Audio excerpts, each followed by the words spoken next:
Han estado viniendo mucho, me dijo la enfermera con suavidad, mientras me ajustaba el brazalete en el brazo. Tus hijos. Se les ve tensos, como si estuvieran tramando algo grande. Parpadeé, dejando que sus palabras se asentaran en el silencio del cuarto. El techo encima de mí era desconocido, liso, estéril, con perforaciones chiquitas como el fondo de una charola para huevos. No era el techo de mi recámara, donde la luz del sol se colaba por las persianas en rayas suaves. Esta luz era dura, plana, blanca de hospital. Tenía la boca seca. Intenté moverme, pero el dolor me pegó rápido y filoso, un calor sordo que se regaba por mi cadera. La enfermera se dio cuenta. No te fuerces, mi reina, me dijo con cariño. Te diste un buen golpe, cadera rota, pero vas a salir de esta. Asentí despacito. Todavía no estaba lista para hablar. Solo dejé que subiera un poco la cabecera de la cama, lo suficiente para tomar un sorbito de agua con popote. Sabía a metal, pero se lo agradecí con todo el corazón. Por la ventana, el amanecer apenas rozaba el cielo. Gris pálido. Quieto. Todavía sentía el eco de lo que pasó tierra bajo las uñas, el frío del suelo cuando vino a mi encuentro de golpe. Me acordé del ruido de algo que se quebraba. Mi propia voz chiquita y sorprendida gritando una sola vez antes de que todo se apagara. Nunca pensé que sería tan serio. No llamé a nadie de inmediato. Creo que fue doña Rosa, la vecina de al lado. Dios la bendiga, la que me vio desde su cocina y llamó al 911. Todavía no sé cómo agradecerle como se debe. Ahora estaba aquí con tubitos en el brazo, una pulsera de plástico y una enfermera diciéndome que mis hijos estaban tensos. Todavía no los había visto. Solo un suéter doblado en la silla de visitas. Un vaso de papel en la basura. Huellas de que habían estado ahí. Pero ni una plática de verdad. Me moví un poquito haciendo una mueca. La enfermera me dio una palmadita suave en el brazo y se fue. Y volví a quedarme sola, mirando ese techo, que no reconocía, preguntándome qué decisión ya estarían tomando sin mí. Solo quería acercar un poco la maceta a los escalones. No pesaba tanto cuando estaba seca, y pensé que podía con ella antes de que cayera el aguacero. El cielo ya se había puesto ese gris suave y amenazante que trae el temporal de verano y olía fuerte, a tierra mojada. Me dije nomás unos centimetritos y entro a poner la tetera. No llamé a nadie. Ni siquiera les comenté a los muchachos que estaba arreglando otra vez las macetas del patio. Se sentía innecesario. Todos andaban con agendas llenas, chats de grupo, cosas que no quería interrumpir. Estaba acostumbrada a hacer esas cositas yo sola.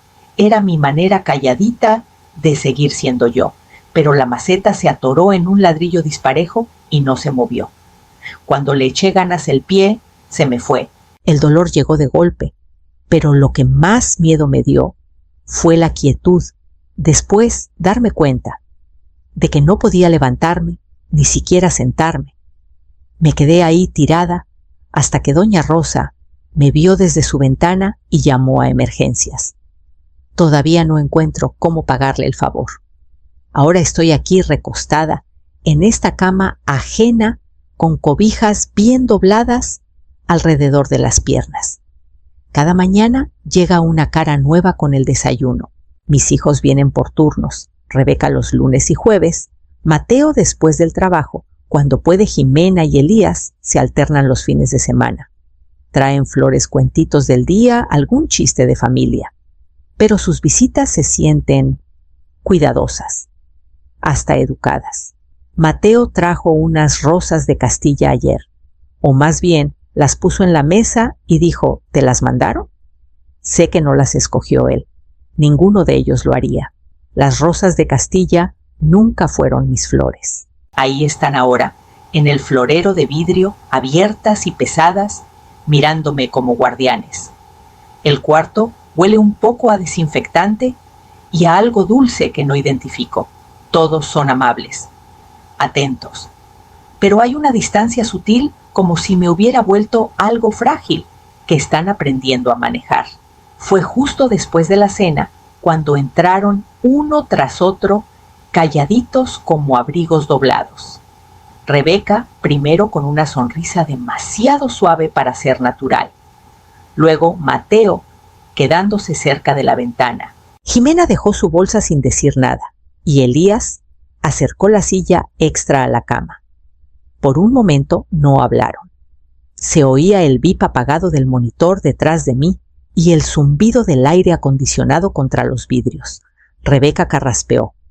Mamá, no queríamos agobiarte. Esa fue la palabra que escogieron. No sorprenderte, no preocuparte. Agobiarte. Como si yo fuera un vaso ya lleno hasta el borde.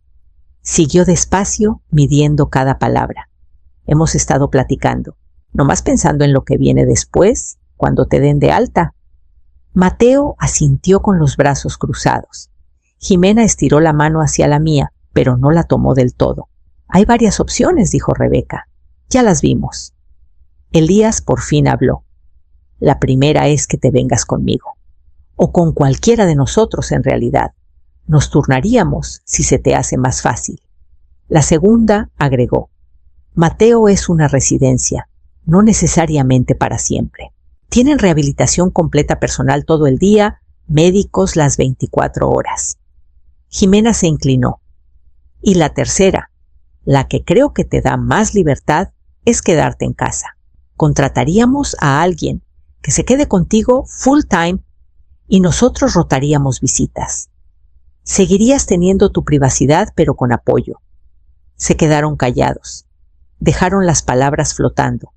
Los miré todos con algo de mi nariz o mi mandíbula, todos tratando de no apurarme. Esperé unos segundos más de los necesarios. Luego sonreí apenas lo suficiente para suavizarlo. Creo que me gustaría quedarme en casa. Suspiraron casi al mismo tiempo. Los hombros se les relajaron. No era alegría pura, más bien alivio de que no hubiera escogido algo más pesado para ellos. Claro, mamá, dijo Rebeca rápido. Eso era lo que esperábamos. Mateo asintió otra vez. Vamos a tener todo listo antes de que salgas. Volví la cara hacia la ventana donde el cielo ya se había puesto morado. Las flores en el florero empezaban a marchitarse por las orillas. Llegar a casa fue más silencioso de lo que esperaba. Ni letrero de bienvenida, ni olor a mole en el horno. Solo el carro de Mateo ronroneando en la banqueta y la voz alegre de Lourdes, la enfermera, abriendo la puerta. ¡Ya llegamos! La casa olía al limpiador de lavanda. No estaba mal, solo diferente, muy fresco, muy nuevo, como si alguien hubiera borrado todo lo que yo había dejado. Avancé despacio, agarrada del andador, mientras Lourdes me guiaba. Cada paso era calculado dónde poner el peso, qué tan lejos estaba el marco de la puerta del tapete. Antes pasaba por esta casa sin pensar, tocando las cosas como si fueran parte de mí. Ahora tenía que volver a conocer cada rincón como desconocida en un lugar prestado. En el pasillo vi un lentecito negro pegado cerca del rodapié. Una cámara, discreta pero visible si uno se fijaba. No dije nada. En la cocina había un papel pegado al refri, horarios de medicinas, turnos, de enfermera, contactos de emergencia. Mi nombre en letras grandes arriba. Ordenado. Práctico. Pero raro. Elías había pasado antes al parecer. Dejó un mandado en la mesa, fruta caldo bajo en sal pan suave. Sonreí por el detalle. Al mismo tiempo, noté que faltaba algo. La foto vieja de papá con Mateo en el patio tras construir la casita para pájaros ya no estaba encima del fregadero. En su lugar, había un dibujo crayones en papel de colores, seguramente de alguno de los nietos de Jimena. Un sol sonriente y un gato. No supe si lo pegaron para animarme o para tapar el hueco que ya no les decía nada. Tampoco dije nada entonces. Lourdes me preparó un té y se sentó conmigo mientras miraba el patio, la maceta todavía ladeada intacta. Nadie la había movido desde la caída. Esa noche desempaqué despacio. Un suéter, mis chanclas viejas, un frasquito de crema para manos. Lourdes anotó algo en su libreta y dijo que volvería temprano. Lourdes era buena de esa manera, que no pide nada a cambio. Entraba calladita al cuarto, doblaba las toallas, llevaba un ritmo sin que se sintiera frío. Me platicaba seguido no de mis signos vitales, ni de los análisis, sino de los pájaros que anidaban en su porche, del bugambilia de su mamá, de cómo huele diferente la mañana después de la lluvia. Cocinaba con ternura. No se me ocurre otra palabra. Caldos que sabían a paciencia. Tostadas rebanadas delgadas, zanahorias al vapor hasta que se rendían con la cuchara. Siempre había un vaso de agua con limón cerca y una servilleta doblada 2 veces. Nunca se los pedí, pero ella los hacía igual. Los muchachos venían seguido como prometieron. Rebeca traía su laptop y trabajaba callada en el comedor mientras yo dormía la siesta. Mateo se quedaba a cenar a veces, aunque siempre checaba el celular entre bocado y bocado. Jimena era la que más natural se llevaba con Lourdes, preguntaba por los insumos, alavaba el caldo, ayudaba a ordenar el closet de las sábanas. Elías llegaba con pila, acomodaba almohadas, arreglaba cortinas, me recordaba qué día era, con una sonrisa brillante y un toque de eficiencia. Ya tenían un sistema, un calendario compartido, me dijo Lourdes. Todos tenían acceso. Agendaban visitas como citas. Todo estaba contabilizado. Idas a la farmacia mantenimiento del jardín hasta hora de leer con mamá, los domingos por la tarde. Era generoso, considerado, ordenado. Pero no era lo mismo. Seguían diciéndome, mamá me daban beso en la mejilla, preguntaban si necesitaba algo. Pero sentía el cambio. Las pláticas se habían recortado a lo esencial. Las comidas eran más calladas. Preguntaban cómo me sentía, luego checaban la libreta que Lourdes dejaba en la mesa. Querían bien. Siempre lo habían querido. Pero en esa rutina nueva, una parte de mí se había quedado muda. Así que escuchaba, asentía, me comía el caldo. Y cuando Lourdes me dio el bastón nuevo que habían pedido de madera clara, con mango curvo, pasé el dedo por la veta y dije, gracias. Luego le pregunté si podía intentar caminar sola hasta el porche. Todo empezó con un pequeño no. Elías acababa de acomodar los cojines y ya iba por el caldo que Lourdes había dejado calentándose.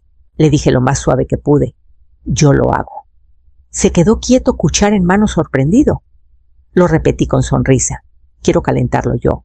Se miraron entre ellos, no alarmados, no enojados, solo cautelosos. Mateo se acercó. Mamá, no es molestia, déjame, le dije, pero quiero.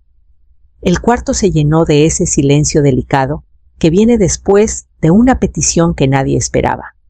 Al final, Elías dejó la cuchara y se hizo a un lado, quedándoselo bastante cerca, por si me tambaleaba. Avancé con el bastón paso a paso. Sentía sus miradas en la espalda, como una mano abierta entre mis omóplatos. El microondas zumbó. Esperé apoyada en la encimera. Cuando sonó el timbre, Mateo ya iba a alcanzarlo. Yo levanté el tazón primero. Pesaba más de lo que recordaba. Él lo sostuvo sin decir nada y lo llevó a la mesa. No protesté, lo dejé ayudar. Eso los calmó. Más tarde, cuando doblé la cobija sobre mis piernas, en vez de dejar que Elías lo hiciera, Mateo carraspeó. Hemos estado pensando en poner detectores de caídas, dijo. Por si acaso, algo que te pongas. Asentí. Sí, eso los deja más tranquilos. No es por nosotros, respondió suave. Es por mantenerte segura. Asentí otra vez. No tenía fuerzas para explicar la diferencia que sentía entre seguridad y permiso. Querían bien. Cada palabra venía envuelta en preocupación. Así que lo acepté, como acepté la cámara, el calendario, la libreta. Poco a poco, mi independencia se iba convirtiendo en aparatos. Cuando se fueron, la casa se quedó en su silencio nocturno. Lourdes ya se había ido. El fregadero limpio, las luces bajas. Recalenté lo poquito de caldo que quedaba más por costumbre que por hambre y lo llevé yo misma a la mesa. Me senté con la cuchara en la mano, escuchando el tic-tac del reloj. Sin voces, sin nadie encima. Solo yo y el vapor tenue subiendo del tazón. Levanté la cuchara despacio, probando la firmeza de mi mano, preguntándome desde cuándo un movimiento tan simple se había vuelto una negociación. El caldo sabía igual, pero lo comí con cuidado consciente de cada gesto, como si alguien invisible siguiera mirando. Cuando terminé, enjuagué el tazón y lo dejé en el escurridor, mi reflejo tenue en la ventana oscura del fregadero. Me quedé ahí más tiempo del necesario, dejando que el silencio se estirara a mi alrededor, y decidí que mañana, si Lourdes salía, aunque fuera un ratito, iba a intentar caminar más lejos de lo que nadie esperaba. Habían pasado 3 semanas desde que llegué a casa, tal vez 4. Los días se marcaban con rutinas y bondades cuidadosas, pero esa mañana algo dentro de mí pedía aire libre. No a través de la puerta de malla, no desde el sillón junto a la ventana. Quería sentirlo en la piel, sin filtro, sin supervisión. Lourdes acababa de salir a comprar más cosas. Estaría fuera 20 minutos, quizá menos. Escuché el carro alejarse, esperé unos minutos más por si acaso. Me levanté del sillón, apoyándome con las 2 manos en el bastón. Las articulaciones se quejaron, pero no me detuvieron. Di un paso, luego otro. El pasillo se me hizo más largo que nunca. Me detuve a la mitad con la respiración un poco entrecortada y me apoyé en la pared. No corrí, no me atreví. Tardé casi 8 minutos en llegar a la puerta principal. La abrí despacio sin hacer ruido y la dejé entreabierta para que entrara la mañana. El porche estaba ahí a solo 3 escalones. No los bajé. Todavía no. Me senté en la banca de madera justo en el umbral y dejé las manos en el regazo. Afuera, los árboles seguían sin hojas, pero la luz había cambiado, más suave, más brillante en los bordes. Una brisa me rozó los brazos. Olía a tierra mojada y a algo limpio nuevo. Me quedé ahí un buen rato solo respirando. Nadie me recordó que tomara agua, ni preguntó si necesitaba algo. Estaba sola y no tenía miedo. Cuando Lourdes regresó, yo ya estaba de vuelta en mi sillón. No mencioné el porche y ella no preguntó. Pero al día siguiente, oí a Mateo hablando con alguien de un candado inteligente. Al otro día, la puerta principal se cerró con un clic detrás de mí y no se abrió hasta que llegó Lourdes. Nadie me regañó, nadie alzó la voz, pero una parte de la casa se ajustó calladamente, como para mantenerme adentro un poquito más. A la mañana siguiente encontré un dibujo conocido escondido detrás del rack de especias, crayones, papel y algo que no había notado que faltaba hasta que regresó. Lourdes y yo estábamos podando hierbas en la cocina cuando se me salió lo del jardín. Se escapó entre pláticas de orégano y hierbabuena, de esas frases que parecen casuales hasta que oyes tu propia voz cargando más de lo que querías. Antes les parecía desordenado, dije, a los muchachos. Se burlaban de cómo crecían las cosas silvestres, de que nunca plantaba en hileras. Mateo una vez le dijo a un vecino que yo era mejor para el desmadre que para el diseño. Lourdes no se rió ni trató de corregir el recuerdo. Siguió moviendo las manos y dijo, siempre toma tiempo para que los hijos grandes vean a la mujer completa que es su mamá. La miré entonces, pero ella no me devolvió la mirada. No hacía falta. Las palabras cayeron justo, suaves, pero con raíz. Volví a concentrarme en el manojo de tomillo que estaba atando los dedos más lentos que antes. Esa misma noche, después de que Lourdes se fue y la casa se quedó en su silencio habitual, me paré frente al refri. El dibujo pegado ahí era reciente, un sol sonriente, un árbol chueco seguramente de Nora. Era bonito, pero había ocupado el lugar de algo más hacía semanas. Metí la mano en el cajón donde se junta el correo viejo y los cupones sueltos y saqué el que había encontrado detrás de las especias el día anterior. Era de Mateo. Crayones cielo azul y un jardín que parecía el mío, plantas sin orden, flores rebasando las macetas, su nombre en la esquina con la jotia al revés y todo. Lo puse de nuevo en el centro del refri, alisando las orillas. Los imanes hicieron clic sin ruido. Al día siguiente, Mateo pasó. Lo notó claro. Sus ojos se detuvieron en el refri un segundo más de lo normal. No dijo nada y yo tampoco, pero no movió el dibujo, ni entonces, ni después de la cena, ni la siguiente vez que vino. Unos días después, Jimena llegó con un libro y una bolsa de naranjas. Me preguntó si quería algo especial de la librería. Empezó con las naranjas. No las de bolsa, sino de verdad pesadas, con cáscara rugosa, de esas que te dejan las manos oliendo dulce rato después de pelarlas. Jimena las trajo con un libro bajo el brazo y le pedí que la próxima vez me buscara algo distinto. No otra biografía, le dije. Tal vez novela. Algo tranquilo, pero no triste. Sonrió medio insegura y asintió. Claro, mamá. Al día siguiente, Lourdes me ofreció caldo sencillo, suave conocido. Le pedí algo con más color, de tomate tal vez, o de calabaza. No dudó, solo lo apuntó en su libreta y al otro día lo hizo rico, anaranjado y caliente. Empecé a pedir caminar el pasillo sin que me siguiera. Luego abrir las ventanas cuando el aire estaba bueno. Quería otra vez una charolita de albahaca en la ventana de la cocina. Una velita encendida por las noches. No lo pedí a gritos, solo lo pedí.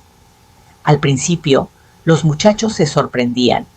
Estaban acostumbrados a marcar casillas, a mantenerme firme, a que nada se les escapara. Pero escucharon. No de golpe, sino poco a poco, como afinando una radio hasta que la señal se aclaró. Mateo regresó el sillón a su lugar de siempre, junto a la ventana donde pega la luz bonita por las tardes. Elías dejó de traer bandejas de fruta picada y empezó a comprar lo que yo marcaba en el volante del súper. Rebeca agregaba mis peticiones de libros al calendario familiar. Jimena llegó con una libreta por si se me ocurrían más ideas. Una tarde, mientras pelábamos despacito las últimas naranjas, Jimena me miró y dijo: «¿Te sientes más tú otra vez?». La miré sorprendida. Luego me encogí de hombros casi sonriendo. Tal vez nomás me estoy dejando ver. No dijo más, pero su mano se quedó un ratito sobre la mía antes de levantarse para irse. A la mañana siguiente me levanté temprano e hice té antes de que llegara Lourdes. Nadie me recordó, nadie rondó. Puse las tazas en la mesa, limpié la encimera y esperé el ruido de la llave en la puerta. Era domingo y desperté antes de que la casa se calentara del todo. El aire estaba quieto y callado, de ese silencio que no necesita llenarse. Me moví despacio pero sin esfuerzo. El bastón descansaba junto a la cama y ya lo usaba menos, no por terquedad, sino porque volvía a confiar en mi equilibrio. Hice el té yo misma. Herví el agua, escogí las hojitas sueltas, las dejé reposar lo justo. Las tazas en la mesa de la cocina, todas disparejas de tantos años, de sumarse, romperse, reemplazarse y olvidarse. Me gustaban así, nada demasiado perfecto. Ese día no había recordatorios en el refri, ni horarios laminados, ni listas marcadas. La cámara del pasillo llevaba 2 semanas apagada. Mateo nunca explicó por qué, solo dejó de mencionarla. El primer toque llegó pasadas las 9. Elías con los brazos llenos de conchas y mermelada. Luego Rebeca con un ramito de tulipanes y un suéter que me había dejado en su casa en febrero. Jimena trajo queso y mermelada de chabacano, y Mateo, tarde como siempre, solo llegó con una sonrisa apenada y un periódico que claramente compró en la gasolinera. Se movieron por la casa cómodos ahora, menos como visitas, más como ellos mismos. Platicamos, no de medicinas ni planes de recuperación, sino de libros de los vecinos de los pájaros que volvieron a anidar en el porche. La conversación iba y venía, a ratos fuerte, a ratos apenas un murmullo. Yo no hablé mucho. No hacía falta. Comimos despacio, quedándonos hasta pasado el mediodía. Recogieron la mesa sin alboroto y por primera vez en mucho tiempo nadie ofreció arroparme ni acomodarme una almohada. Solo se quedaron conmigo. Esa noche, después del último abrazo y del cierre suave de la puerta, tras Mateo Lourdes vino a recoger sus últimas notas, su último día.